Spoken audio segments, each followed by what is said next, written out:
Thank you. Good morning. Today is Wednesday, November 3rd. It's about 10:04 a.m. This is the meeting of the Streets, Traffic, and Refuse Committee meeting for the Board of Aldermen. This meeting is called to order. Madam Clerk, would you please call the roll? Alderman Boyd. Present. Alderman Vaccaro. Present. Alderwoman Boyd. Present. Alderman Bosley. Present. Thank you. Alderwoman Martin. Present. Alderwoman Schweitzer. Alderwoman Peel. Chairwoman Tyus. Present. 6 present. You have quorum. Thank you. Well, good. Our vice chair is here. So Alderman Boyd, I know you worked hard last night with all that good testimony you had. So you can rest a little bit. We're going to have our vice chair handle this. I'm sorry, Madam Chair, you meant criticism, didn't you? I know, I said testimony. Anyway, we're going to go on to the approval of the minutes. I'd entertain a motion that we approve the minutes of Wednesday, October 27th, 2021. I'll make that motion that we approve the minutes. Second. So moved. Second. We have a motion and a second. Madam Chair, will you call the roll? And Alderman Bosley, we need you to, since we have a rule about being on the floor, we need to see your handsome face so that you can vote, because that's like being on the floor here. I'm sorry. I am on child duty this morning. Okay, your child can come. You know, we love My children. apologies. I'm driving, so it's a little bit difficult for me to. Okay, well, do you want me to let attention. Alderman Boyd handle the meeting so that you won't have to try to do 2 or 3 things? Yes, ma'am. If you can, I got about 20 minutes before I get to my destination. Okay, yes, My apologies. and you be careful, because I don't care about you, but I want you to take care of your baby, okay? All right, you know I care about you. I want to take care of them also. You know, you're one of my babies, so you know I want you to be taken care of. Okay, then. All right, so we have a roll call for the minutes. Alderman Boyd. Aye. Alderman Vaccaro. Aye. Alderwoman Boyd. Aye. Alderman Bosley. Aye. Alderwoman Martin. Aye. Alderwoman Schweitzer. Alderwoman Peel. Chairwoman Tyus. Aye. 6 aye votes. By your votes, you sustain the motion, and the minutes of October 27th are approved. The next thing we have before us is Board Bill 116. And I also have a committee substitute that was, we tried to get it done last week, but didn't get on the Google Docs in time, but it was this time. And Alderman Boyd, since I am presenting the bill, I would ask that you would chair the meeting, please. I will. Chairman, remind me the bill number. 116. 116. Okay, the chairwoman is recognized on Board Bill 116. Thank you. Mr. Chairman, would you mind if the clerk would read the introduction of Board Bill 116? Madam Clerk. Board Bill 116, introduced by Alderwoman Sharon Tyus, an ordinance recommended by the Parking Commission of the City of St. Louis, and authorizing and directing the city, acting through the treasurer of the city in their capacity as parking supervisor, to issue and sell parking revenue bonds, Series 2020, in an aggregated principal amount not to exceed $5,400,000, setting forth certain terms and conditions relative to such bonds, appointing a trustee, a bond registrar, and paying agent in connection with the bonds, approving and authorizing the execution of a supplemental trust indenture number 7 tax compliance agreement, and containing a severability clause. Mr. Chairman, members of the committee. I have several guest speakers that are supposed to speak. They are just here to testify and answer questions for the bill. So I don't know if you want them sworn in or not, since they're not, you know, the usual list of people who sign up. So it's your choice. Actually, it's your committee, and so I'll yield to your preference, Madam Chair. Okay, thank you very much. I don't swear them in unless they're from the outside or if we're doing a conduction of an investigation. So I don't feel the need to swear them in, but so if that's okay, we won't. Okay. Okay, and I did want to read the list to see if everybody is here. We have a Mr. Tom Ray, former city councilor, his attorney. I don't see him. Is he going to attend? Yes, he's here. Oh, okay. Hey, how you doing? Okay, sorry. And then we have Dorothy Coleman. I know I saw her. She's here. We have Edward Norwood. Brandon Comer will be speaking in place of Mr. Norwood, Madam Chair. Okay, thank you.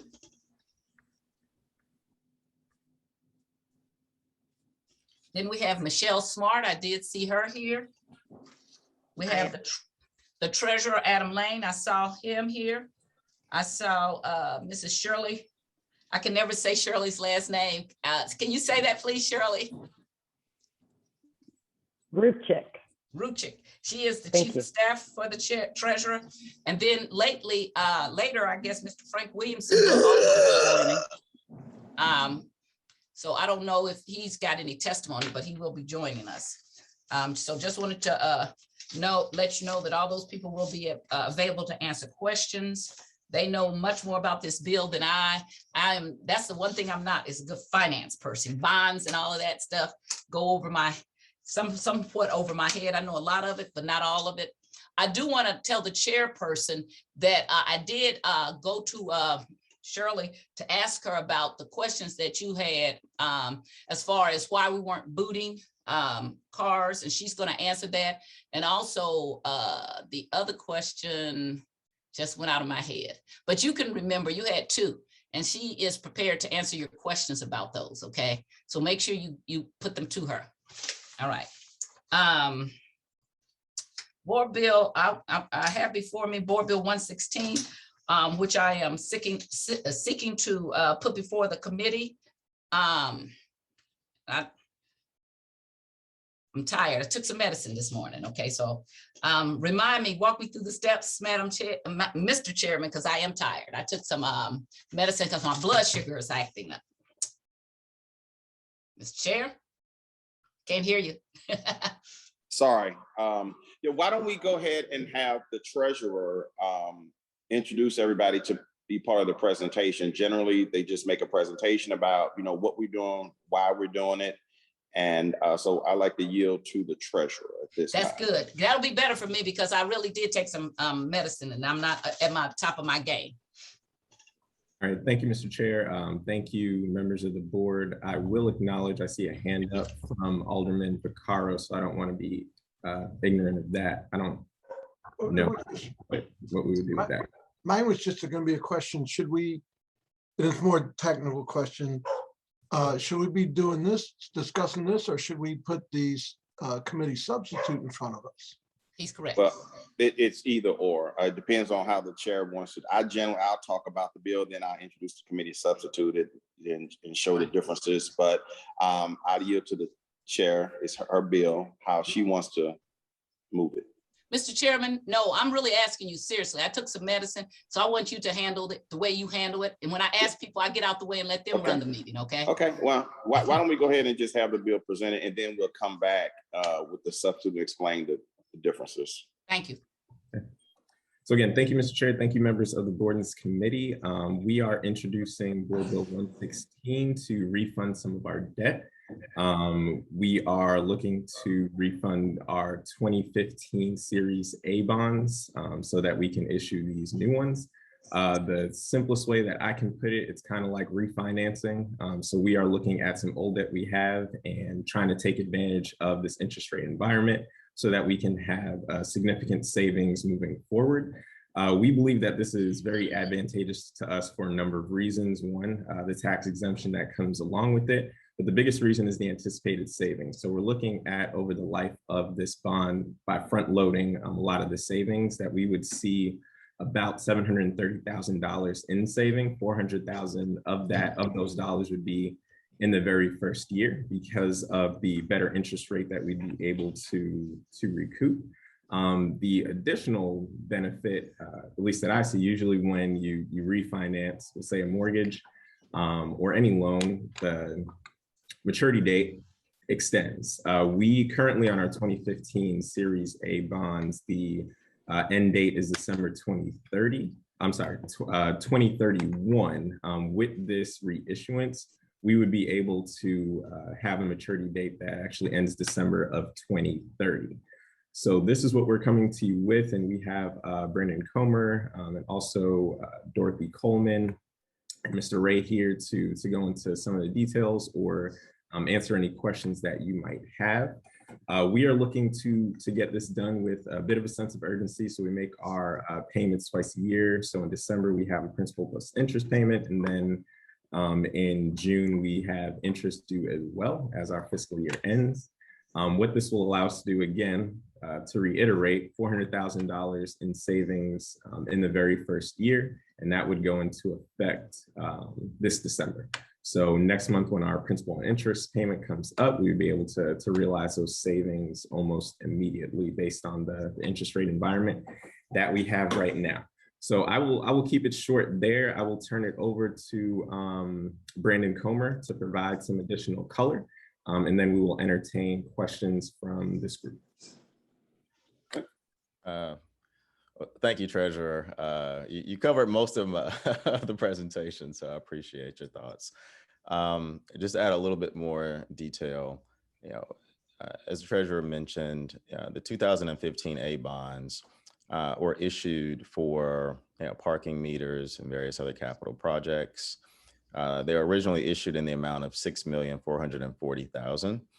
Of which there's currently an outstanding principal balance of $5,040,000. So approximately $1.4 million has already been retired. The bonds became redeemable at par in March of 2020, which means that we can refund the bonds without paying a premium. Currently, those bonds are rated A- by Standard & Poor's. And the interest rate on the outstanding bonds currently are at a range between 2.08% and 3.5%. And so based on, as the Treasurer mentioned, the current interest rate environment that we find ourselves in, we see an opportunity for the parking division to save based on a reduction in interest rate, therefore reducing debt service. Obviously, based on the impact that the parking division has received relative to the pandemic, and the impact on revenues, as well as the limited, toolkit relative to reduction in expenses. We see this as a great opportunity to assist in the cash flow constraints that the parking division may be realizing by reducing debt service and pushing that savings up to the front so that more savings is realized, as the Treasurer mentioned, in the first year one and year two. And then hopefully by that point, revenues will have stabilized as we, move further past, the height of the pandemic. There's currently a debt service reserve fund of about $516,000 that is tied to the outstanding bonds. In the new issuance, through negotiations, we would hope to either eliminate the requirement for the debt service reserve fund and or fund it through a surety, which would also achieve additional cash flow savings. Present value savings, the rule of thumb is if you can achieve, 2 or 3% of savings, then it makes sense for an issuer to issue the refunding bonds. This transaction would be looking at about 9.69% present value savings. So it's well beyond what would be considered a best practice relative to refunding debt. As the Treasurer also mentioned, the deadline that's really driving us is December the 15th because the principal and interest payment is due. The ability to wrap this debt or in essence, close this transaction and wrap that payment into the refunding is an essential part of achieving the savings that's desired for this fiscal year. If we were to move past that date for some reason, the transaction still makes sense, as the parking division would still achieve substantial savings. It would just be a matter of the timing as to when those cash flows will be realized. So the transaction makes sense, whether we hit the 12/15 date or not, but obviously it would be preferable for us to be able to close before December the 15th.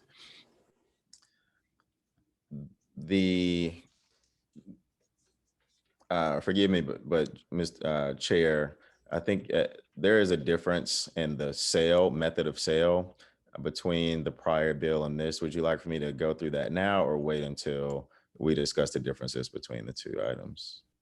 Let's see. Why don't you go ahead and discuss it now, then we'll put the substitute before us, and then you can show where those changes are. Yes, sir. So the primary difference is, originally we were anticipating just selling the debt through a private placement. We've expanded the possibilities to not only sell through a private placement, but also to sell via a public offering.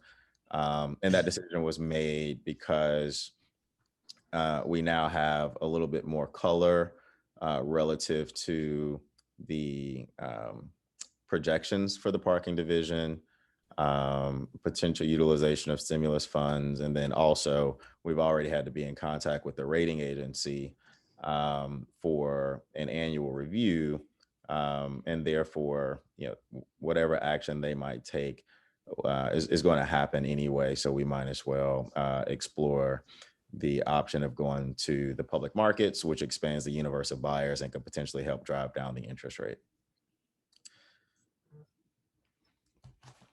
Mr. Comer, do you actually have a presentation? Generally we share, you kind of walk us through a presentation where it can make a lot more sense to members of the committee. Did you actually have a presentation or prepared, or you're just talking us through the expectations? Well, Mr. Chair, what we had was that one pager that was submitted, that was previously submitted, that outlines the points similar to when the bill was previously introduced. And so it's just that the one pager that goes through the highlights of the transaction. Okay. Is that in your presentation? Yes, it is. Thank you, Mr. Chairman. Okay, so I'll entertain a motion to put Board Bill 116 committee substitute before the committee. I would like to make a motion that we put Board Bill Committee Substitute 116 in front of us. Second. It's been moved in second. Any objection to Previous previous roll. roll? No, Sharon we up can't there. do previous roll. Oh, who? Miss Peel, Alderman Peel is on here. Oh, then Sarah, thank you, Alderwoman Boyd. Madam Clerk, please call the roll. Alderman Boyd, Aye. Alderman Vaccaro, Aye. Alderwoman Boyd, Aye. Alderman Bosley, Aye. Alderwoman Martin,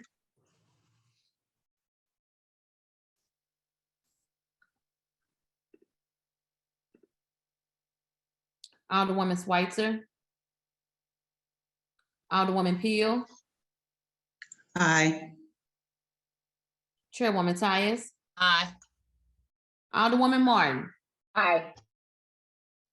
Alderwoman Schweitzer. 7 aye votes. Okay, now what's before is Board Bill 116 committee substitute.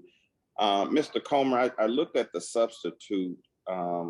It didn't have the highlights of the changes.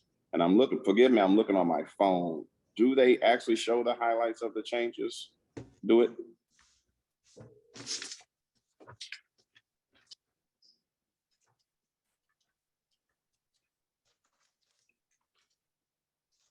Do you have a copy, Mr. Comer? I'm pulling it up now, sir. And I'm not sure if it doesn't appear that it's a red line version that's before you, but rather the final change. So no, I don't think it's highlighted what the changes are, but I'll be more than happy to walk through what those changes are. They were not really substantive. It was just mostly changing dates. Right, and that's what I kind of heard, and I don't really have a problem with it. It's just very helpful if we're going to talk about the substitute, to just kind of show the committee where we changed the date in this paragraph, where we changed this, where we changed that, just so it makes sense and we're more transparent about what we're doing. It's not my bill. It's not I'm temporarily chairing the committee. So again, I'm not gonna make a big fuss about it. And I also want to point out, Alderwoman Boyd, just for the record, we're always allowed to do previous roll unless somebody that wasn't on the roll objects to it. So we can do that. Your comment was we couldn't do it because Alderwoman Peel. I just want to remind the committee we actually can unless that person objects. So I always like to be educational as well. You know, Thank you very much. Not chastise anybody, but you know, just helping out. You okay? You fine? Okay. Let's see here. Let's go around and ask the committee if they have any questions. I'll pull this roll call sheet up and we'll start with Alderman Vaccaro. I do actually have a couple questions. One was, what's the cost? It's going to be a 2-question thing, but what's the cost of, reissuing these bonds? I know it's going to be a certain percent of the 5 million, whatever, but what's the cost going to be? Sure, Alderman. So the estimated cost is about 2%. And so the savings numbers that we provided you are net that cost. So that's after the cost is paid. I will state that the cost may vary based on a couple of things. One, if we decide to get the bonds insured, that's an additional cost, but the only reason we would do that is it would result in a lower interest rate, and that more than offsets the cost, right? So we do a cost benefit analysis of actually getting insurance for the transaction. So, I'm sorry, go ahead. So it's going to be roughly 2 or 3% of, was it like 5 million or 6 million? Yeah, of the 5, it's not to exceed 5.4 million. So I don't know the balance. The other question, and I have to get my calculator out to figure out what 2% of that is. About $100,000. Do we shop that somewhere? Do we shop at the different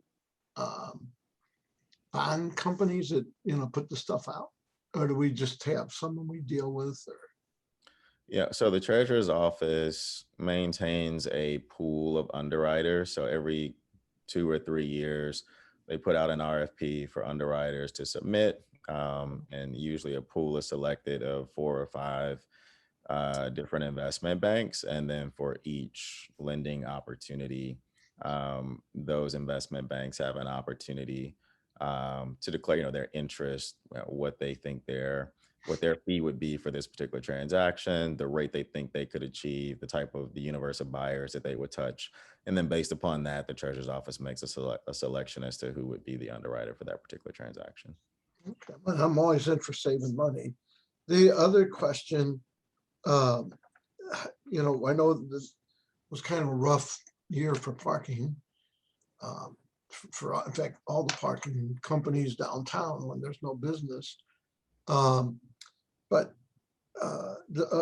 as the stimulus money, how much do you hope to get out of the COVID money that's coming into the city? Have you put in a request, and how much do you hope to recoup it back into the parking division of the stimulus money? You want me to take that one, Brandon? Yes, Treasurer, please. Thank you. It's a general question, but it's just curious question. So of the first round of funding, 0. So that's already been allocated, and there's nothing there for us. We are putting in a request for lost revenue, which would come with that second round, looking at upwards of $10 million. Okay, cool. I mean, I sit on that committee too. So I think I sit on every committee, but no, and I think that's important to get that money back to the Treasurer's Office. I mean, and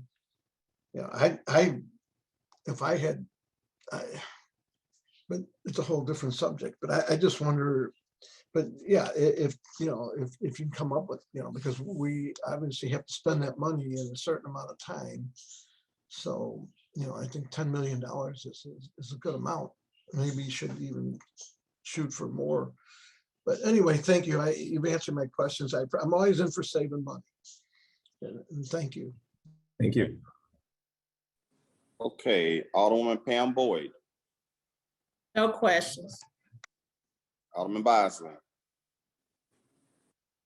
I don't have any questions either. Alderwoman Martin, This makes sense to me. I mean, whether or not there's ARPA funds coming into play, I think it just makes sense to refinance and save money. Thank you. Alderwoman Peel,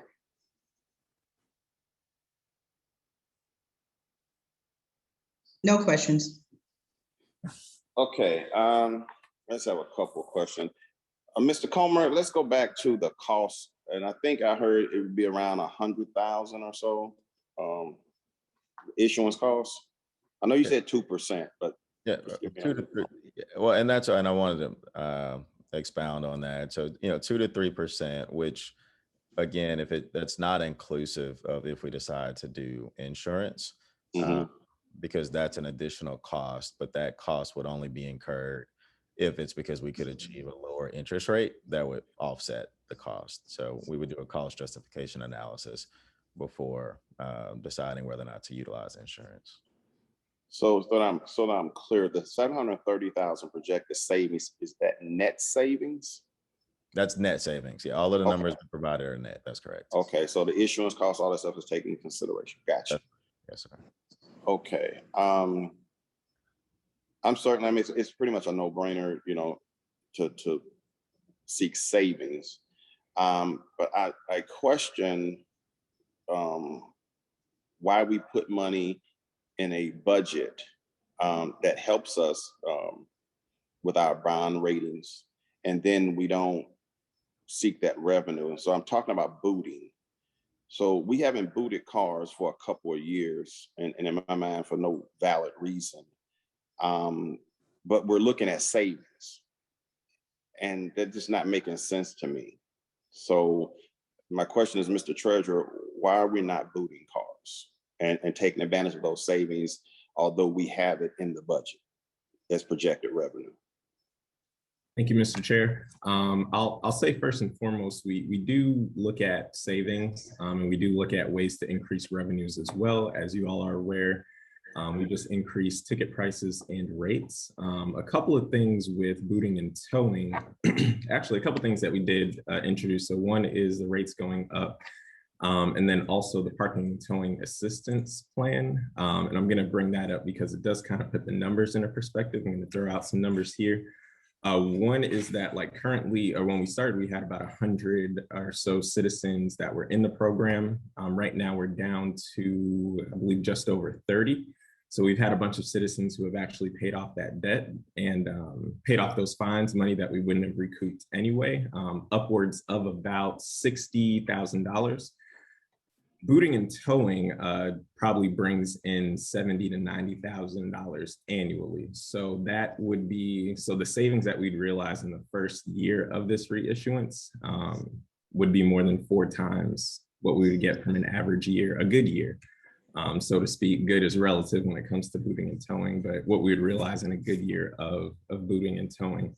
Additionally, right now, we know that back in March, an audit was conducted of the toll lots and services. And there were some findings there that made us uncomfortable.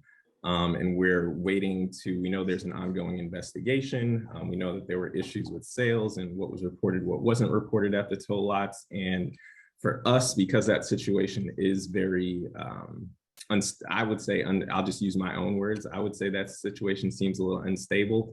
I'm just not comfortable booting and towing cars for citizens, and they might not, because we're not really sure what's going on, because we haven't, that investigation is not finished.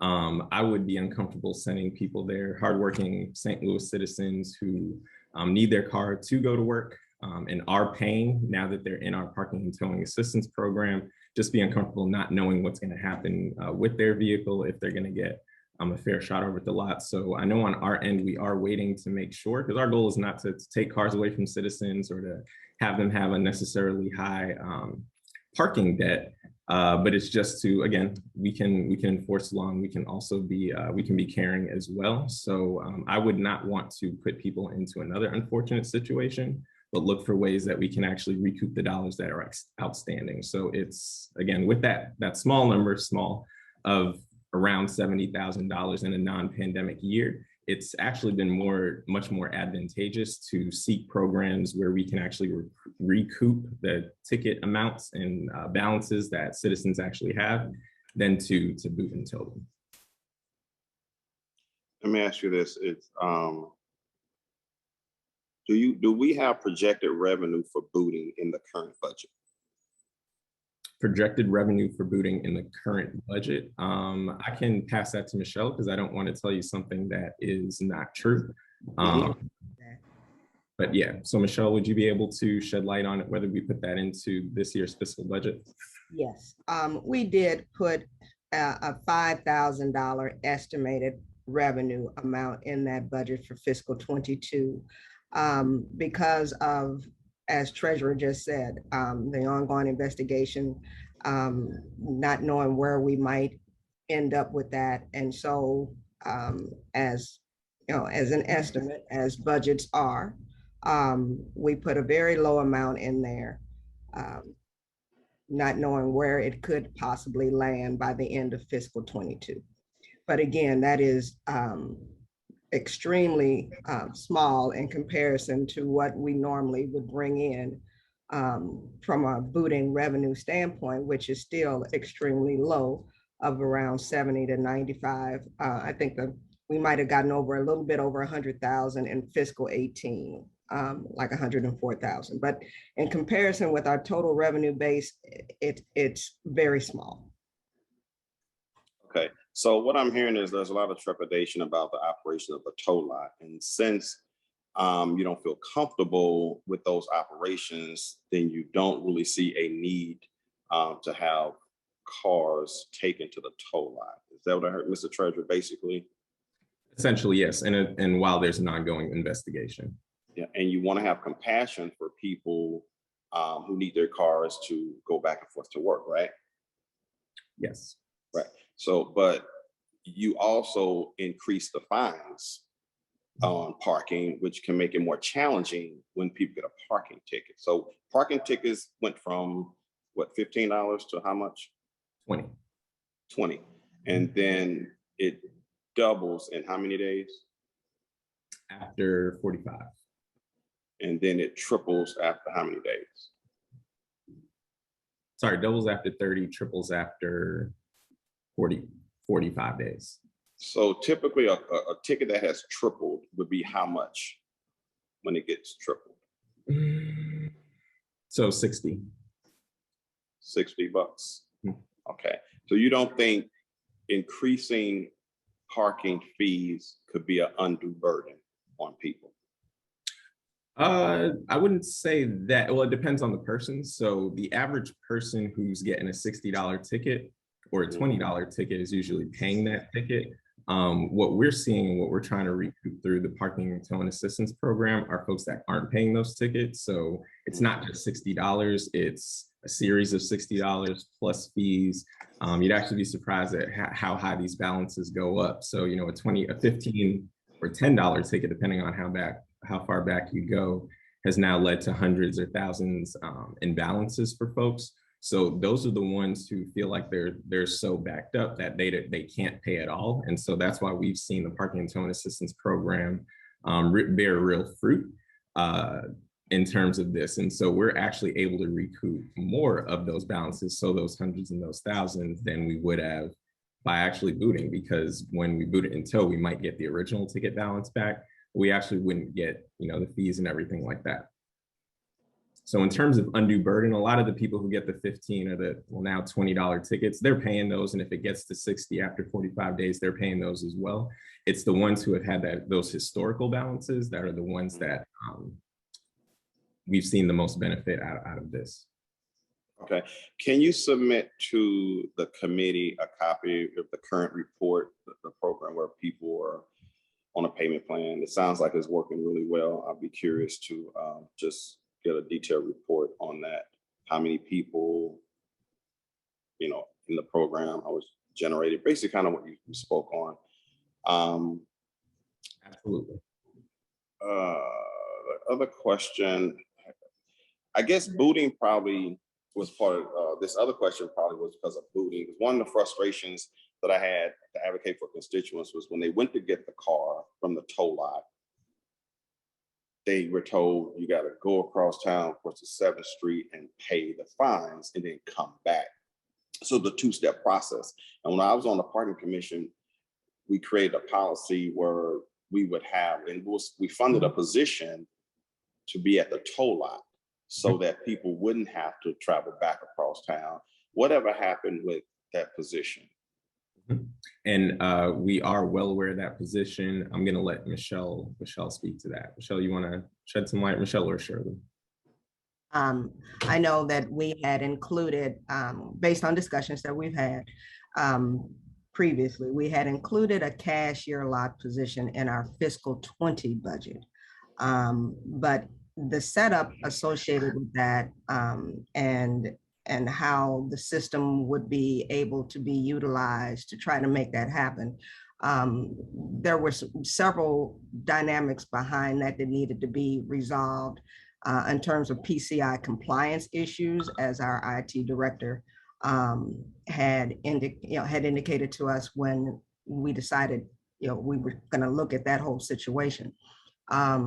But it didn't come to fruition because of the difficulties of trying to make sure that system would be PCI compliant and would not create issues, as well as the other issues that Treasurer has indicated that came to surface. So. Okay, my final request, and then we'll move on. I'm interested in a report that will show how many vehicles are eligible for booting.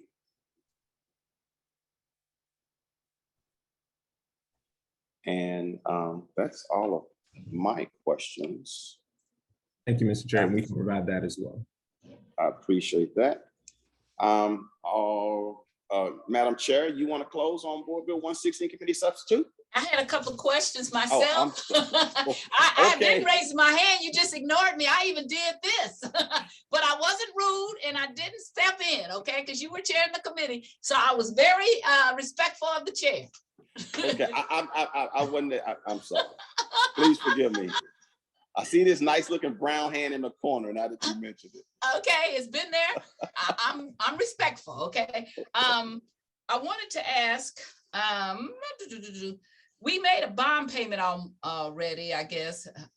There was a principal and interest payment made on 12/15/20. How much was that?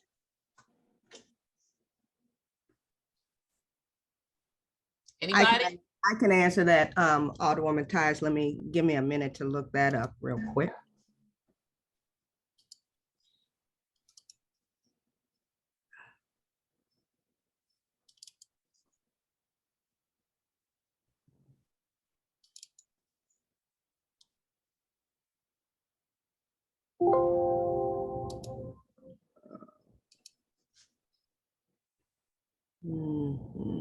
I'm sorry. That's all right. My medicine is wearing off now. You better hurry up because Sharon Tyus will kick back in. Hurry up, please hurry up.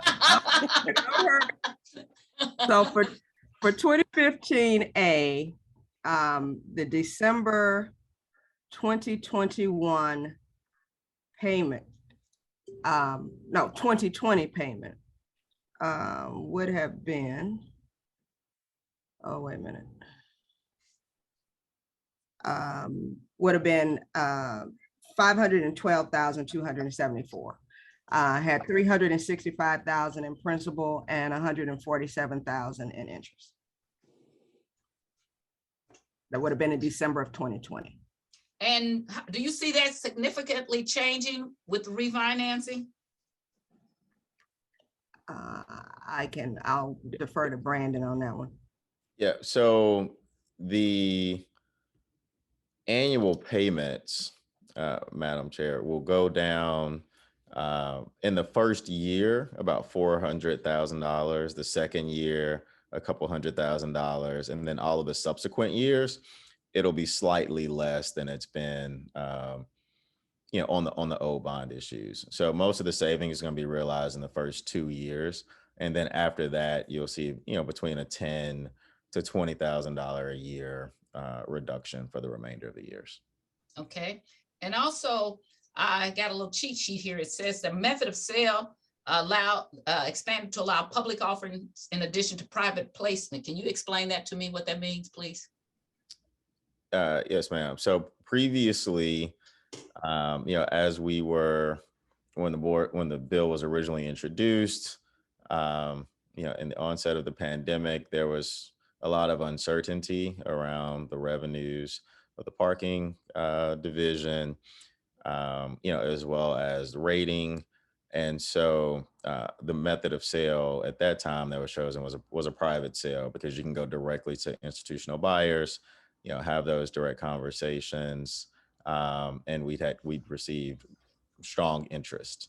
Now, as we are further down the cycle, and we know that there's the possibility of receiving stimulus dollars, we have better projections relative to the revenues of the Parking Commission, and we've already been in touch with the rating agency. We added the option of doing a public sale, which means we get the transaction rated, take it out to a wider universe of buyers, which would then hopefully result in an even lower interest rate. So we just expanded the options that the Parking Division has to sell. Okay. And I wanted to just, the chairman had talked about funding a position so that people can make their payments right there at the toll lot. I had talked to Shirley about that after I spoke with you. And the other thing we even talked about, because I'm still interested in, I thought that was a good idea what you had, but I wanted to expand it. We talked about, so even if you didn't make your payment, see if you left your receipt at home, how did you prove you had paid it? So we talked about expanding that position to or to make it so that if you went to the toll lot and you didn't have your receipts, that somehow they should be able to call over to the treasurer's office. They should be able to fax, email, or something to show that you paid it. So we did start working on that idea. We just expanded it a little bit more so that it could cover all situations. That was the one I had forgot to tell you when I asked about the booting. But I agree with you. There should not be a running back and forth to City Hall. But I also agree that if you've already paid it and you just left your receipt, there ought to be a way to for you to be able to prove that. So we were looking at what was the best way to do that. And we will continue to work on it. I will, as the chair, insist that they come up with something pretty fast about how we're going to do that. Okay. Got it. All right. That was my question. Oh, one other thing. Mr. Comer, you said something that we would like to close before December 15th, 2021, but we could still do it later. How would that affect savings? Can you tell me about if we have to do it later, please? Yeah, so if we have to do the transaction later, the savings numbers would go down, not substantially. We may lose about $40,000 worth of savings. However, the timing of when the savings would be realized would be delayed. So right now we have this December 15th, 21 principal and interest payment. So if we had to make that payment, then that cash flow is gone, and therefore, from a budget perspective, we wouldn't be able to realize that this year. And obviously in this year, the revenues are still challenged for the parking division. So it would be more impactful this year. But if we missed that date, then we'd make that payment and that cash outflow would be gone, and we would just realize it in the subsequent fiscal years. And how much would that payment be approximately? Would it be the same thing that it was last year? Roughly, not the exact same dollar amount, but it's very close to what it was last year. And where do you make that payment from? General revenue from the treasurer's office? Where's that payment made from? It comes into a waterfall, so it's coming from parking division revenues, general fund parking revenues. So all of the revenues that come into the trust indenture, they go through the waterfall, and that's what's used to make that payment. Okay, Mr. Chairman, that's all the questions that I had. Okay, you recognize the close. Okay, Mr. Chairman, members of the committee, I am asking for, I'm seeking a do pass recommendation for Board Bill 116 committee substitute. I would like to make a motion that we pass out the do pass recommendation, Board Bill 116, committee substitute. I'll second. Madam Clerk, please call the roll. Previous roll, and I believe we have them, everybody. Hearing no objection to previous roll, Board Bill 116 committee substitute comes out of committee with a do pass recommendation. Thank you so much, Mr. Chairman. And now I'm fully aware, I'm ready to run the meeting. You all are very lucky. Thank you. You did a wonderful job. You should be the chairman of streets sometime. When I grow up. Okay, we don't have any resolutions. And is there any committee discussion? Hearing none, I move to adjourn the Streets, Traffic and Refuse Committee. I'll make that Second. motion or second it, whichever. All in favor? Aye. Aye. Opposed? Aye. Okay, that's good. The ayes have it. We are adjourned. Thank you so much. I appreciate you.